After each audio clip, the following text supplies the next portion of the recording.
welcome to Where's Wilmington? I'm Lisa Capali, your host for the next half hour as we discuss what's going on in your community and beyond. And today we have with us Dan Hurley. He is from the Wilmington Fire Department, also fire prevention, correct? Yes, I am. Hello, Thanks for Lisa. being with us today. So tell me first, let's start off, obviously you folks can see we have some CO2 detectors here, but let's talk a little bit first about what actually your job entails. What does fire prevention really look like on a day-to-day basis for you? Okay, fire prevention, the regular guys that work during the shift, there's suppression. They would put the fires out if a fire started, ambulance calls, accidents, things along that nature. And fire prevention, it's the deputy, the chief, and myself. We actually go out and do inspections. We'll do home inspections, businesses, industrial areas, brand new occupancies for smoke detectors, propane inspections, oil burner inspections, pretty much prevention, trying to stop a fire from happening. So that's what we do in prevention. And education is the biggest thing. Okay. How did you become involved with fire prevention? Well, Did you start out in one of the other departments? yes, I started out on the shift as a firefighter, and then I got promoted to a lieutenant, and the fire prevention officer is the junior lieutenant. And so I've been in there now for 6 years and doing fire prevention versus suppression. Excellent. Do you like it a little better? Is it different? Yes, it is. It's very different. It's a lot different than being on the line. It's a lot more code and violations and things along that nature. So maybe less of an emergency stress type of situation in your life, but different kind of stress because you're Yes. dealing with the public. Yes. These inspections that you're talking about, are they usually requested by the people who own these buildings or homes, like for a home inspection for a new home? Or is this something that you just periodically, randomly do? On a new home, that's by law, it has to be inspected by the fire department and building inspector, the plumbing inspector, electrical inspector. So that's mandatory. As far as industrial inspections, they're done on an annual basis. Nursing homes are done on a quarterly basis. So there are certain guidelines that we go by getting out there to do inspections. So there's no number that comes up and suddenly I'm going to get an inspection. This usually has to do with if you're purchasing a new home or if you're doing new construction maybe on a building, something like that. That's when you folks would come by? Yes, and randomly, for example, right now we're going down Industrial Way. It's an industrial complex. We're stopping in every single business and we're doing a general walkthrough inspection. Excellent. How are we doing as a community with prevention and safety? Very good, very good. Excellent. So now we're going to talk about CO2, which gets a lot of press usually around winter. Why do you think people are more concerned with this during the winter than they are during the summer and spring? Well, actually, the winter time is because your house is closed up. You got all the windows closed, but in the summertime, you could actually still have a problem because a lot of people have their windows closed because of air conditioning. Right. And once the house is buttoned up, that's when CO can become a problem and affect us. So it's when the house is closed up. So let's back up a little bit, and can you tell us what really CO2 is, why it presents such an issue for us, and why we never talked about this when I was growing up? Okay. It's CO, not CO2. All right. It's CO, carbon monoxide. Okay. Carbon monoxide is given off from anything that burns that creates a flame. For example, if you have a candle, if it just has a little flame, actually gives off small amounts of carbon monoxide. Okay. So anything in your home, your furnace, it could be an oil furnace, a gas hot water heater, your gas stove in your kitchen, a gas dryer, wood stove, pellet stove, coal stove, anything that burns will emit carbon monoxide. Your automobile, if you have a garage attached or under your home, gives off carbon monoxide. Okay, so during the winter, our homes are obviously closed up because of the snow and because it's cold. Correct. In the summer, they might be closed up because of air conditioning. Do the same types of issues happen different times of the year? Are you more likely to have a CO problem during the winter than the summer? Not because they're closed up. I'm just wondering if this stuff builds up more during the winter than the summer. Is there a component environmentally that way? A lot of times during the summer months, your furnace isn't running as often. If you have a hot water heater, it would be running. If the appliance is running properly and tuned up and being serviced annually, you usually never have a problem. It's just when it's lack of maintenance or something goes wrong with the appliance, it's not running properly and it's emitting carbon monoxide. Would we know? if we were being exposed? No, you would not know unless you had a carbon monoxide in your home. And it is a law. The law was passed this past 2006 because of a girl who lost her life in Plymouth, Massachusetts, down the Cape. It's called Nicole's Law, right? Nicole's Law, yes.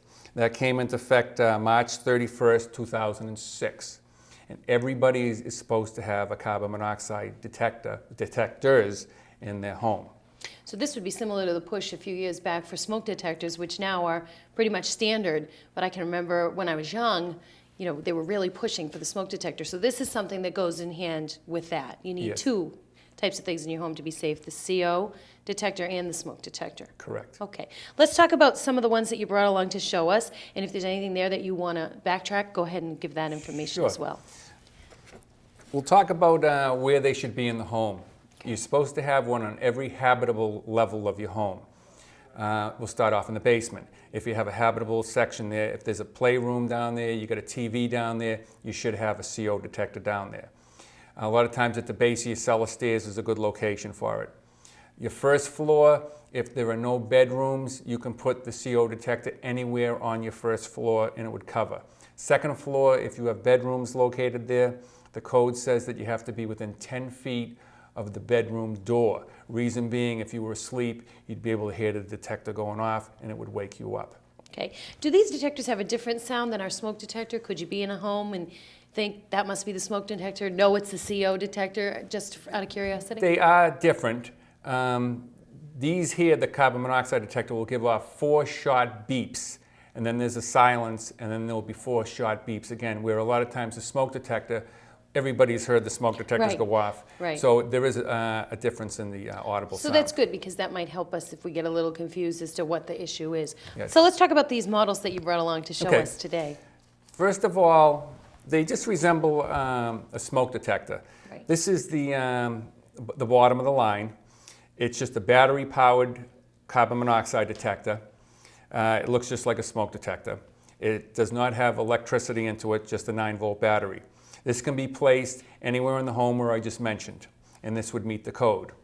Okay. Is that wall mountable with screws or something? Yep, that's wall mountable. You can put that on the wall, you can put that on the ceiling, and it would meet the code. You don't want to put that in a dead spot, for example, like behind a piece of furniture in the living room, behind some drapes, up in the corner where the ceiling and the wall meet. That's a dead spot where the air doesn't get in. So you'd want to keep it in the middle of the wall or down a couple of feet from the ceiling. Okay. The next one we'll talk about, And for price on these guys? that's probably about $30, Okay. ballpark. The next one is battery powered, plus on the back, and it has electrical prongs into it. That can be plugged into any electrical outlet, and if you lost your power, it does have a 9-volt battery in there that will activate. Okay. This one actually has a window that you can actually see what the parts per million of carbon monoxide is in your house. This will sound identical to the other one. This one here you could plug in lower. Most of the outlets are only probably 2 feet off the floor. Right. This would meet the code if you put it down there. Carbon monoxide is a little bit lighter than air, and it will mix with the air, but once your heat turns on and the heat starts flowing through the house, the CO will actually mix through the house too. So it will be everywhere in your house. It doesn't sit low or rise high. It mixes with the So that's air currents. important for people to know, because I'm sure when you think of smoke, you think, well, it rises, but CO does not do that. Right. The parts per million that you were talking about, what are the levels that we're supposed to be safe at? Yes, parts per million, 1 to 3 parts per million is considered normal in your home. Okay. Everybody has a little bit of carbon monoxide in their home, and that's fine.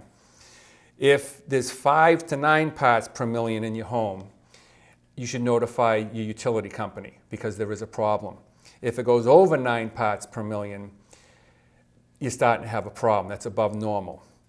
If we get a call and we respond to your home with our meter is probably about $4,000. It's a very expensive piece of machinery, and it works just great. If we detect over 35 parts per million, the fire department cannot enter the home without breathing apparatus. We have to be on air to gain entry into your home because it is unsafe. But you do not even know anything's going on because carbon monoxide is invisible, it's tasteless, it's odorless. you wouldn't even know you're being surrounded by it. Except that you would have some symptoms, which You would have be some what? symptoms, yes. The symptoms, it would be almost like you had the flu.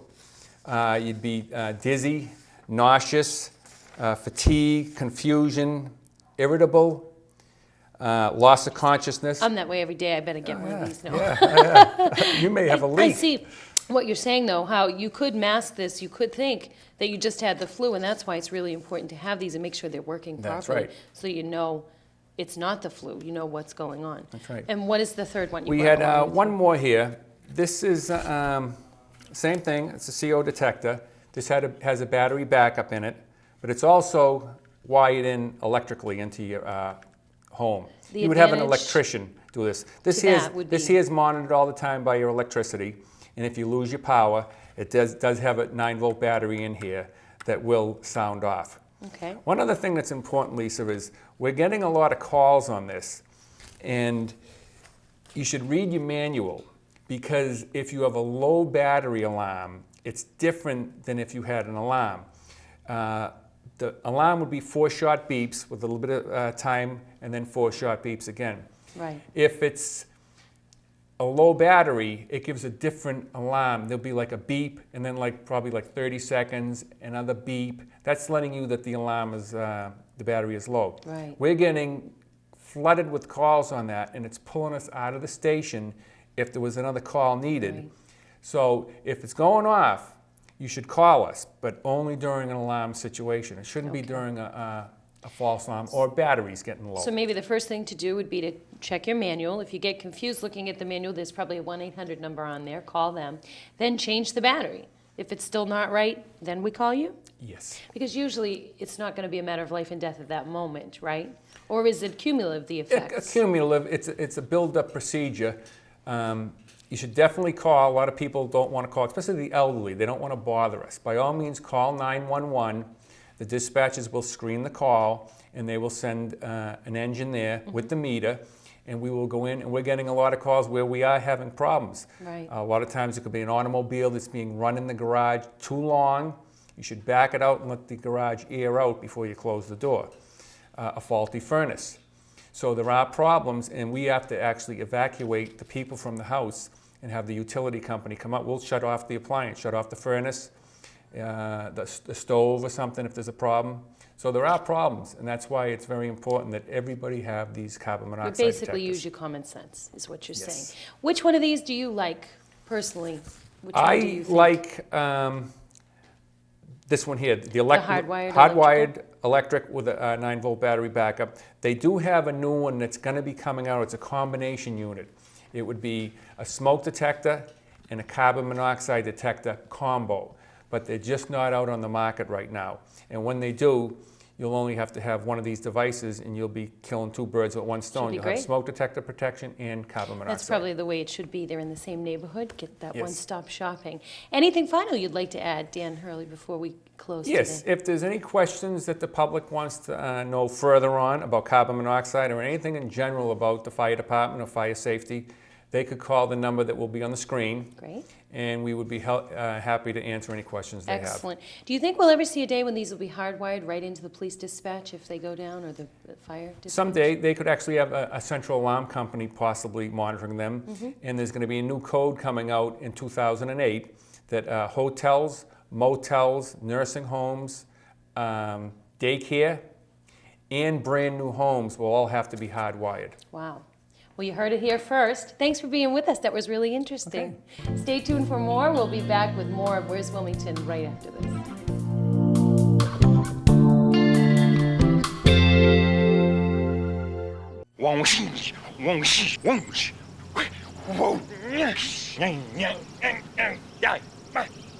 The smallest moments can have the biggest impact on a child's life. It takes a man to be a dad. Hi, I'm Ryan Barrows of Pack 729, Den 2, and you're watching WCTV, Wilmington Community.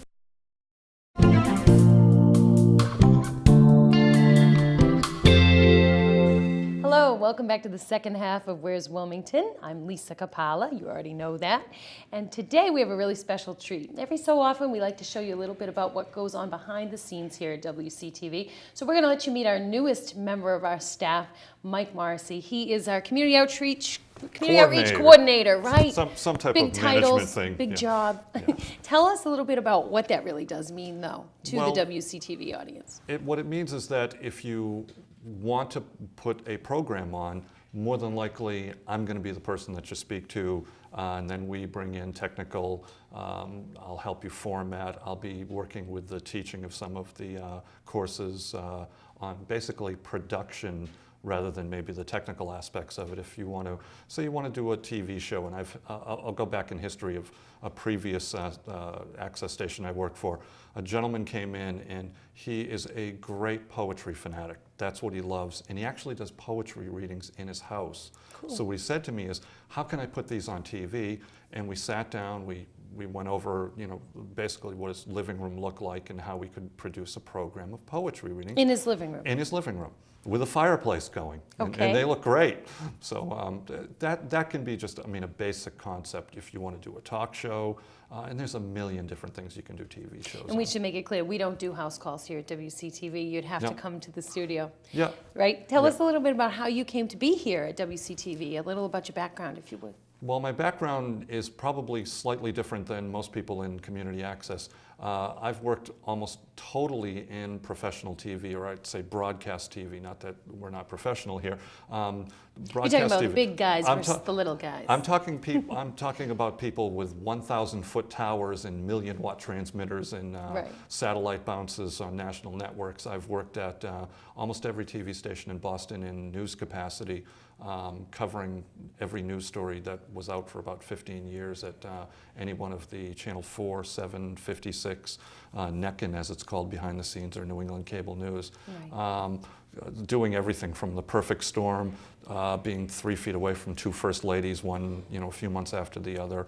I can go on and on. It's funny, So you forget the how do you stories. end up in humble Wilmington from that large, grandiose background of being with the stars? How did you end up here? Well, it's not that grandiose, believe it or not. A lot of it's sitting out in snowstorms and doing things It's that... not always pretty. Yeah, it's not always beer and Skittles, I think is the actual Right. term. And it kind of wears you down after a while. Literally sitting in a snowstorm for 12 hours doing live shots for, literally 15 different TV stations around the country, and then going back through them again Okay. as they do their 4 o'clock or their noon news, East Coast to the West Coast, and then their 4 o'clock news from the East Coast to the West Coast.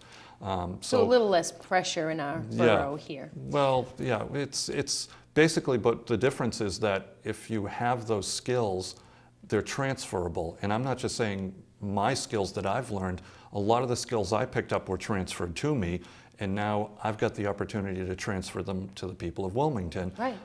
From just about anything. I've covered NFL games, I've covered world champion track and field and distance running and triathlons and all kinds of crazy things on top of it. Literally riding on the back of a motorcycle, looking backwards, going 40 miles an hour with a bicycle next to me, riding along down a hill, Wow. which I didn't expect to go that fast, but we happened to. So those kinds of skills and putting them into TV shows, I can transfer that work to yourself or anybody that wants to walk in. So you want to pass the torch Exactly. onto somebody else. And I would imagine having a background in those different kinds of television would help you here with any idea any of us could have. You've obviously almost done it all, except space TV, right? I've been up in helicopters, so Okay. a little lower level, but that's about it. Now, when you first came to WCTV, which is 3 months ago, Yep. what were some of the goals that you had to help us to make ourselves a little bit better? I know everybody wants to grow. Not that WCTV isn't great, but everybody wants to make things better. What do you really see that you want to implement? Well, first of all, it was tough to come in and say, I'm going to make things better, because believe it or not, I looked at a lot of the access stations in Massachusetts and Eastern Mass. Technically, we may not be up with the total state of the art. Actually, we're very, very close to some of the best in Eastern Massachusetts. I think talent-wise, though, I'm not even counting myself. I think we're the best station in Eastern Massachusetts. And if somebody wants to come in, there's a lot of knowledge in this station that can really help them do just about anything they want to do, especially if they want to get a little creative. But again, you're working in a format that's 4 by 3 wide. screen, so you can't go too crazy. So you're saying we're really an untapped resource Yeah. Oh, for yeah. the community. What kinds of things do you think folks might want to do that we haven't seen yet here on WCTV? What do you think's out there percolating? Well, again, I mean, I'll throw it out to the gentleman that was the poetry reading. I never thought of something like that. I mean, I never thought that would transfer into television. And then, you know, there's other ones. There's people that do historical areas. They'll give lectures and, you know, maybe taking that, but taking it another step further instead of potentially doing it, you know, in a studio or in a lecture hall, potentially in somebody's living room. Somebody coming in and lecturing to 2 or 3 people as opposed to a, you know, an auditorium full. That could, you know, take that particular dynamic and make it even better. So if you can think of it, we can pretty much produce it. Really? Yeah, well, within a specific reason. I mean, obviously, we're not going to. I was just watching the 10 Commandments movie. We're not going to try to redo that one. No, but we have a nice green screen program. Yeah, we could do something. Yeah, we could get a little over the edge, but I wouldn't go that far. So you say that we're doing very well compared to the other stations in our area. Yeah. But what do you really want? If I gave you the magic wand and I Yeah. said, okay, Mike, WCTV, you run with it. What do you really want for this community television station to have that you feel would bring us a little bit further out into the light? Well, it's kind of funny because I'm always been the person that's been directed when I go outside of a couple of productions that I did myself. I'm pretty much been the person that, you know, they'll come to and say, okay, this event's happening. You know, we got to get coverage of it. We got to put it on the air. We've got to compete with, you know, all these other stations. So it's kind of, I've always been a conduit. I haven't always been sort of the person that creates the idea. But I mean, the first couple of weeks I came here, we had the donations from the Heart Food Drive that came up. That was that's something that's happened every year for the last 9 years or 8 years before this year. And the idea was, how can we promote it a little bit better? What can we do to bring more people in, or at least remind people that this is happening? And coming out of a commercial background, I keep thinking, okay, we got to do a public service announcement. And we had Lizzie LaFortune, who's our intern, and immediately grabbed her and ran down into the market basket where the food drive was going to take place, and started taking video of her and put together a public service spot. It wasn't, see, I don't have to play in 30 seconds here like we have to do in broadcast. Right. We made it about 1 minute and 10 seconds and put it on the air. Bill put it on, I think, 100,000 plus times in the weeks before. That's Bill Robert, and our Bill Commander-in-Chief here. Yep, who was pushing every button properly while we're doing this. And we did double the amount of food from the previous year, which was their record amount, just by taking and utilizing a few ideas, refining them just a little bit more, and maybe the little different prism that I may look at it, and getting the word out, realizing we've got to drum it into people's heads a little bit more. Well, I think fresh perspective is always good too. Anytime you bring in someone with knowledge, it brings everybody's level up a little bit, so that's always good too. Do you think that what keeps people from utilizing WCTV more is because they don't know about us, or because they're afraid of us? What do you think it is? I think it's the general fear of, and I hate to say it kind of derogatorily, but people are afraid to not look good. Well, yes. And you look great. You do a Thank great you. job, and that's. But I can certainly relate to that. But you know what I mean? There's this kind of fear of, I don't want to make a fool out of myself. Right. And I think that's kind of been the bad rap on public access for a long time. And I think it's grown so much over the last 20 years that, you know, they're bringing in people with slightly different perspectives, a little more, you know, backgrounds and information. And I can almost guarantee you, if you come in here, the very first thing I'm going to think of is how to make you present what you want to present on TV as best as you possibly can. And I'll even tell you that, what do you think the first question is that when I work with a reporter out in the field and take some video of them, what 90% of the time is the first question they ask me? They're going to ask you when it's going to be on. Oh, no, they know when it's going to be on. Okay, they know when it's going to be on. Gee, I'm not really sure. How did I Tell look? me. Oh, they always ask you I'm that? not joking. You know, I never ask that. I don't even look at the footage. Yeah. I just stay as far away from that you as don't have possible. to worry Then about I it. don't get upset, you know. You don't But I have know what people mean. Yeah. Because you do, you know, you do sort of feel like when you see yourself on TV, it can be just like hearing your voice on the answering machine. I think it's the same thing. But that shouldn't stop you from really living out your dream if your dream is to produce something. I notice our outreach for the youth is very good here at WCTV, but it's getting folks like myself and in your age category to represent that particular niche that we seem to be missing a little bit. We have a few very good anchor programs, but don't you think we need a little more flavor from the community? I mean, even if it's just you have given organizations and you want to put a public service announcement together, 30 seconds, a minute, somewhere in there, a little over, a little under, it doesn't make much difference. And we can put that in half times of basketball games, after games, you know, things of that nature, you know, football half times. And it's not hard. Maybe people think it's going to be a lot of work. I mean, what does it entail to really get a program from in your brain to on the screen? You need some training. You have to become a member. Or maybe it should go the other way around. You need to become a member, then you get the training. Then what happens? Basically, if you came to me, and again, we'll drop back to the person who was doing the poetry reading. We write, the best thing to do is the more you plan ahead of doing the production, the easier the actual production will be. And editing, post-production, which generally takes up a lot of time, gets lessened. So you know, that's that an helps. interesting point. Do the folks that produce their own programs, because my program is more involved with actually the station itself, I don't do my post-production. Post-production means editing and all the fancy little extras we put on the programs after.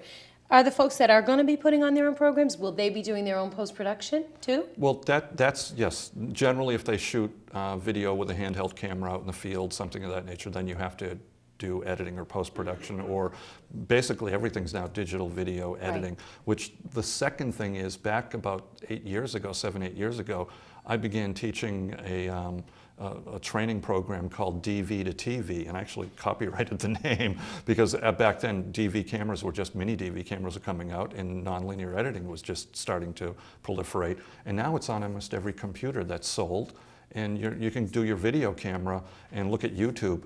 That's exploded, but if you watch YouTube, they're not programs. They're just little bits and snippets of, it's almost like America's Funniest Home Video. What if you want to do a half-hour show or 20 minutes or 15 minutes, but you want to perfect it and you don't want to make it look like YouTube? That's where you come into WCTV. We give you a little more training and actually work with you. You could use your own camera and your own computer at home, put together your own show and just bring us the DVD. But we'll help you with, you know, lighting tricks, microphone tricks, making sure, you know, your formatting's well, so you don't go crazy with 3,000 hours of video down to 10 minutes. Comes down to all what you said of you want the folks to look good. They may not know how that happens, but you do. So that's where your expertise comes in. Anything final you'd like to add for the folks out there? Maybe someone's sitting there, they made a New Year's resolution that they were going to do something big this year. How can we help them to really change? Doesn't have to be big. You can take a small concept. I have, you know, I'm advocating for this. I'm working with this group. You know, how can we get more exposure? And everybody knows that's doing something. That exposure through every single media outlet, and we're the media outlet for Wilmington. Just come in and, you know, come up with your concept. You know, email us, give us a call, walk in the door. Any way you want to get information to us.